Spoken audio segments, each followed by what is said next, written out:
اس مقدس مہینے کی حرمت اور اس کی عظمت سے کون مسلمان ہے جو ناواقف ہو؟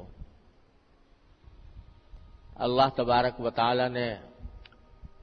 اس مہینے کو پوری امت مسلمہ کے لیے سال بھر کے گناہوں کے کفارے کا اور درجات کی بلندی کا ذریعہ بنایا ہے۔ نبی کریم سرور دو عالم صلی اللہ علیہ وسلم رجب کا چاند دیکھ کر یہ دعا فرمایا کرتے تھے کہ یا اللہ ہمیں رمضان کے مہینے تک پہنچا دیجئے، یعنی ہماری عمر اتنی کر دیجئے کہ ہم اپنی زندگی میں رمضان پالیں۔ تو وہ مہینہ آنے والا ہے اور اللہ تبارک و تعالی کی رحمتوں کی گھٹائیں برسنے والی ہیں۔ اس کی پہلے سے کچھ تیاری کرنے کی ضرورت ہے۔ رمضان المبارک کا مہینہ ہر سال آتا ہے اور گزر جاتا ہے، لیکن ہمیں کوشش یہ کرنی چاہیے کہ اس رمضان کے ایک ایک لمحے سے، اس کی ایک ایک ساعت سے صحیح فائدہ اٹھائیں، کیونکہ آدمی غفلت کی حالت میں مہینہ شروع کر دیتا ہے اور باتیں آج سے کل پر اور کل سے پرسوں پر ٹلتی چلی جاتی ہیں۔ اس لیے اس بات کی ضرورت ہے کہ شروع ہی سے، رمضان شروع ہونے سے پہلے آدمی اس کی تیاری کرے۔ یہ مہینہ یوں تو روزوں کا مہینہ ہے، رات کے وقت میں تراویح اس میں سنت مؤکدہ قرار دی گئی ہے، لیکن ایسا لگتا ہے کہ یہ پورا کا پورا مہینہ در حقیقت مسلمانوں کو ایک نئی زندگی دینے والا مہینہ ہے۔ 11 مہینے تک ہم لوگ اپنی دنیاوی مصروفیات میں لگے رہتے ہیں اور ان مصروفیات کی وجہ سے بسا اوقات ہم پر غفلت طاری ہوتی رہتی ہے اور اللہ جل جلالہ کے ساتھ جو مضبوط تعلق ہونا چاہیے تھا وہ کمزور پڑ جاتا ہے۔ اس واسطے اللہ تبارک و تعالی نے یہ مہینہ اس غرض کے لیے بنایا ہے کہ جو لوگ سال کے 11 مہینوں میں اللہ تبارک و تعالی کے تعلق سے دور چلے گئے ہیں، ان کو اس مہینے میں قریب لایا جائے اور اللہ تبارک و تعالی کی محبت، اس کی خشیت، اس کا تعلق، اس میں اضافہ ہو۔ اور در حقیقت یہ مہینہ اس لیے بھی بڑی اہمیت رکھتا ہے کہ اگر غور سے دیکھا جائے تو یہ ایک ٹریننگ کورس ہے جس سے ہر مسلمان کو گزارا جاتا ہے۔ یہ ایک تربیت کا زمانہ ہے، یہ اپنی روح کو بالیدگی، اپنی روح کو تازگی دینے کا مہینہ ہے۔ یہ اللہ تبارک و تعالیٰ کی رحمتوں کو متوجہ کرنے کا مہینہ ہے۔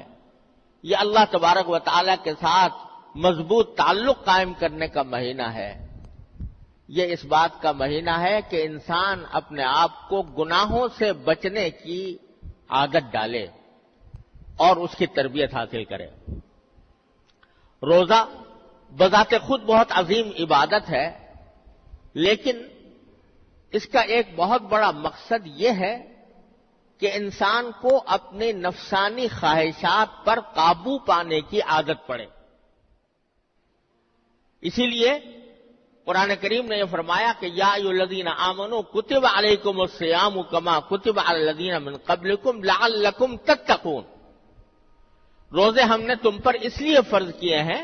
تاکہ تمہارے اندر تقوی پیدا ہو۔ تقوی کس چیز کا نام ہے؟ تقوی اس کو کہتے ہیں کہ آدمی کے دل میں کوئی غلط خواہش پیدا ہو رہی ہے، غلط جذبہ پیدا ہو رہا ہے، دل میں برائی کی امنگ پیدا ہو رہی ہے، برائی کا میلان پیدا ہو رہا ہے، لیکن آدمی اللہ تبارک و تعالی کی عظمت کو، اس کی خشیت کو، اس کے جلال کو مد نظر رکھ کر اپنی اس خواہش کو دبا دے، اپنی اس خواہش کو کچل دے، اللہ کے لیے کچل دے۔ اس کا نام ہے تقویٰ، کہ دل میں خواہش پیدا ہو رہی ہے کہ میں اپنی نگاہ کو غلط استعمال کروں اور اس کے ذریعے کوئی گناہ کی چیز دیکھوں، لیکن آدمی یہ سوچتا ہے کہ میں اللہ کا بندہ ہوں، اللہ تبارک و تعالی مجھے دیکھ رہا ہے، میری ایک ایک نقل و حرکت اس کی نگاہ میں ہے،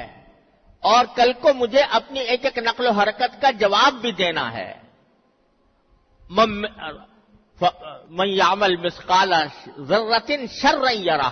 ایک ذرے کے برابر بھی اگر میں نے کوئی گناہ کیا تو مجھے آخرت میں اس کا جواب دینا ہوگا۔ یہ سوچ کر آدمی اپنی نگاہ کو روک لے۔ دل میں جھوٹ بولنے کا، غیبت کرنے کا داعیہ پیدا ہو رہا ہے، مجلس جمی ہوئی ہے اور جمی ہوئی مجلس میں غیبت ہو رہی ہے اور میرا بھی دل چاہ رہا ہے کہ میں بھی اس کے اندر کوئی حصہ ڈالوں، لیکن آدمی اس وقت اللہ تبارک و تعالی کی عظمت کو، اس کی خشیت کو، اس کے جلال کو دل میں لا کر اپنے آپ کو اس سے روک لے، تو یہ تقویٰ ہے۔ تو اللہ تبارک و تعالیٰ فرماتے ہیں کہ ہم نے روزے تم پر اس لیے فرض کیے ہیں تاکہ تمہارے اندر تقویٰ پیدا ہو، کیونکہ روزے کے ذریعے تقویٰ کی تربیت دی جاتی ہے۔ وہ اس طرح کہ ہر مسلمان جب روزہ رکھ لیتا ہے اور ارادہ کر لیا کہ آج میرا روزہ ہے، جس کے معنی یہ کہ مغرب کے وقت تک میں نہ کچھ کھاؤں گا، نہ پیوں گا، نہ اپنی جائز خواہشات جو بیوی کے ساتھ پوری کرنا حلال ہوتا ہے وہ بھی میں نہیں کروں گا، یہ ارادہ انسان نے کر لیا۔ جب روزہ رکھ لیا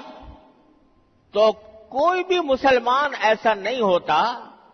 کہ جو بھوک کی شدت کی وجہ سے یا پیاس کی شدت کی وجہ سے روزہ توڑ دے۔ بھوک لگی ہوئی ہے، کھانا موجود ہے، اس کی خوشبو آ رہی ہے، اس کو کھانے کو دل چاہ رہا ہے، لیکن چونکہ روزہ رکھ لیا ہے تو اس وجہ سے آدمی سوچتا ہے کہ میں نے روزہ رکھا ہوا ہے، اس حالت میں کھانا میرے لیے جائز نہیں، صبر کرو، شام تک صبر کرو، جب شام ہوگی اور یہ کھانا حلال ہو جائے گا پھر کھاؤں گا۔ تو یہ جو انسان اپنی بھوک کی خواہش کو روک رہا ہے، اس لیے روک رہا ہے کہ اللہ تبارک و تعالیٰ کے لیے روزہ رکھا ہوا ہے اور روزہ توڑنا بہت سخت گناہ ہے، اس کا کفارہ بھی بہت زبردست ہے، اس واسطے آدمی رک گیا باوجود بھوک ہونے کے۔ گرمی کا موسم ہے، شدت کی گرمی پڑ رہی ہے اور حلق میں کانٹے پڑے ہوئے ہیں، سامنے ٹھنڈا پانی موجود ہے، کوئی دیکھنے والا بھی نہیں، اس کے باوجود کوئی مسلمان اس بھوک، اس پیاس کی شدت کی وجہ سے روزہ توڑنے پر آمادہ نہیں ہوگا۔ بلکہ میں تو یہ سمجھتا ہوں کہ شاید اگر کسی مسلمان کو لاکھوں روپے کی پیشکش کر دی جائے کہ تم یہ لاکھ روپے دیں گے اور روزہ توڑ دو، تو بھی کوئی مسلمان گوارا نہیں کرے گا کہ میں روزہ توڑ دوں۔ یہ چیز جو اس کو کھانے سے روک رہی ہے، پینے سے روک رہی ہے، یہ در حقیقت اللہ تبارک و تعالیٰ کے عظمت و جلال اور اللہ تبارک و تعالیٰ کی خیشیت، اس کے حکم کا احترام، یہ چیز ہے جو اس کو ان خواہشات پر عمل کرنے سے روک رہی ہے۔ تو اللہ تبارک و تعالیٰ فرماتے ہیں کہ روزہ ہم نے اس لیے فرض کیا ہے تاکہ تمہارے اندر یہ تقویٰ کی تربیت حاصل ہو تمہیں،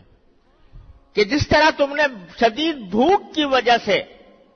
روزہ کھانا چھوڑ دیا تھا، باوجود شدید بھوک کے تم نے روزے کی وجہ سے کھانا چھوڑ دیا تھا، باوجود شدید پیاس کے تم نے روزے کی وجہ سے اللہ تبارک و تعالیٰ کی خاطر پینا چھوڑ دیا تھا، پانی پینا چھوڑ دیا تھا، اسی طرح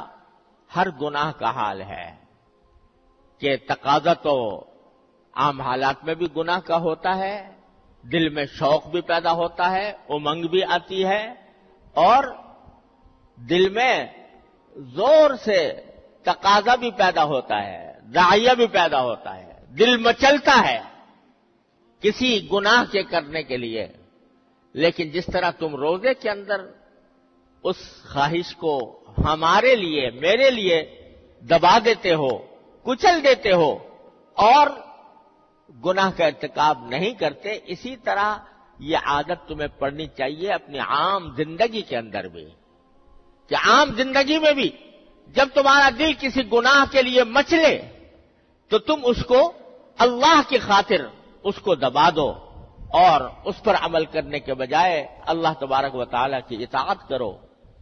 تقوی کی زندگی گزارو۔ اس لیے ہم نے یہ روزے فرض کیے ہیں تمہارے ذمہ۔ اس لیے میں کہہ رہا ہوں کہ یہ رمضان کا مہینہ یہ ایک تربیت کا کورس ہے جس سے ہر مسلمان کو گزارا جا رہا ہے۔ تو اس تربیت کے کورس سے صحیح فائدہ اٹھانے کے لیے یہ بات ضروری ہے کہ ہم پہلے سے اس کی تیاری کریں۔ تیاری کیا کریں؟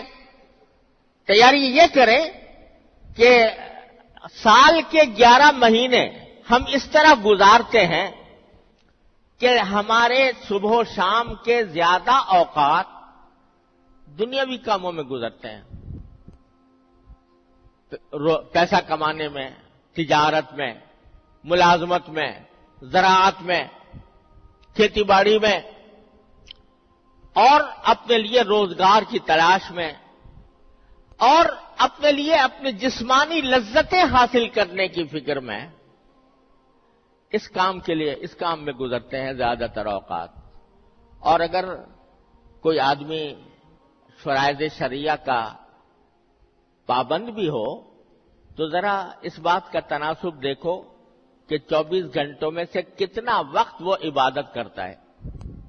اگر 5 نمازیں بھی پڑھتا ہو پابندی سے تو ساری 5 نمازیں ملا کر مشکل سے گھنٹہ 1.5 گھنٹہ اس کا عبادت میں صرف ہوتا ہے، وہ بھی اس طرح کہ دل کہیں اور دماغ کہیں، اللہ تعالیٰ کی طرف رجوع ہونے کا جو خشوع کا تقاضا ہے وہ پورا نہیں ہوتا، کیونکہ چکی چل رہی ہے دماغ کے اوپر دنیاوی مشغلوں کی۔ اس واسطے نماز میں بھی آ کر کھڑے ہوئے تو اللہ اکبر ضرور کہہ دیا اور نیت ضرور باندھ لی، لیکن دماغ چل رہا ہے دنیا کے ان مشاغل کی طرف جن کو چھوڑ کر آئے تھے اور جن کی طرف دوبارہ واپس جائیں گے۔ تو گھنٹہ 1.5 گھنٹہ مشکل سے عبادت میں گزرتا ہے، اور باقی سارے 22-23 گھنٹے وہ اپنے اس جسم کو راحت پہنچانے کے لیے، اپنے اس جسم کو لذت دینے کے لیے اور اس کے لیے غذا فراہم کرنے کی خاطر یہ سارا وقت گزارتے ہیں ہم 11 مہینے میں۔ تو یہ رمضان کا مہینہ اللہ تبارک و تعالی نے اس لیے عطا فرمایا ہے کہ اس مہینے کے اندر اپنی عبادتوں کی مقدار بڑھا دو، اللہ تبارک و تعالی کے ساتھ تعلق کو مزید مضبوط بنانے کے لیے عبادتوں کی مقدار بڑھا دو اور دنیاوی مصروفیات کی تعداد کم کر دو۔ عام سارے 11 مہینے تم اپنے جسم کو پال رہے ہو، جسم کو پال رہے ہو، اسی کے لیے کھانا ہے، اسی کے لیے پینا ہے، اسی کے لیے ساری تگ و دو ہے، اور یہ مہینہ ہم نے تمہیں اس لیے دیا ہے کہ اس میں اپنی روح کی پرورش کرو، روحانی ترقی حاصل کرو، اللہ تبارک و تعالیٰ کا قرب حاصل کرو۔ اس غرض کے لیے ہم نے یہ مہینہ بھیجا ہے۔ تو اسی واسطے کھانے پینے کی مقدار کم ہو گئی، روزہ رکھ کر رات کے وقت میں تراویح 20 رکعتیں اللہ تبارک و تعالیٰ نے سنت قرار دے دی کہ 20 رکعتیں تمہیں ادا کرو۔ تو عام دنوں کے اندر جتنی نماز پڑھتے تھے گھنٹہ 1.5 گھنٹے کی، تو ساری ملا کر وہ ایک تراویح کی نماز میں اتنا وقت ادا ہو جائے گا۔ تو اللہ تبارک و تعالی کا مقصود بندوں سے یہ ہے کہ وہ اس مہینے کی قدر کر کے اس میں اپنے جسم کے تقاضوں کو کم کریں اور روح کے تقاضوں کو غالب کریں، وہ کام زیادہ کریں جو ان کی روح کو نشو و نما دینے والا ہو، اس کو پروان چڑھانے والا ہو۔ لہذا اس میں مصروفیات، دنیاوی مصروفیات کم سے کم کی جائے، جتنی کم کر سکتا ہو کوئی شخص وہ کم کر لے۔ اگر اپنے کاروبار، اپنی ملازمت اور اپنے دوسرے روزگار کے کام ہیں وہ ضروری ہیں، جتنی ضرورت ہے بس اس حد تک اس کو رکھیں، اور باقی اوقات کو فضولیات میں گزارنے کے بجائے، باقی اوقات کو دوسرے مشاغل کے اندر گزارنے کے بجائے یہ زیادہ سے زیادہ اللہ تبارک و تعالیٰ کی عبادت کے لیے ان کو مخصوص کیا جائے۔ تو پہلے سے میں اس لیے عرض کر رہا ہوں کہ اگر آدمی پہلے سے یہ اپنی زندگی کا کچھ نظام اس طرح بنائے کہ رمضان کے مہینے میں میری دوسری مصروفیات کم ہو جائیں، لوگوں سے میل جول کی بھی ضرورت نہیں، سارا سال پڑا ہوا ہے میل جول کرنے کے لیے، سارا سال پڑا ہوا ہے دوستیاں بگارنے کے لیے اور عزیز و اقارب سے ملاقات کے لیے۔ ان دنوں میں میل جول کم کریں، ان دنوں میں دوستیوں کا اور مجلس آرائی کا جو مشغلہ ہے اس کو ترک کریں، اور اپنی جو ذاتی ذمہ داریاں اور مصروفیات ہیں ان کو جس حد تک کم کر سکتے ہوں وہ کم کر کے زیادہ سے زیادہ وقت اللہ تبارک و تعالیٰ کی عبادت کے لیے مخصوص کریں۔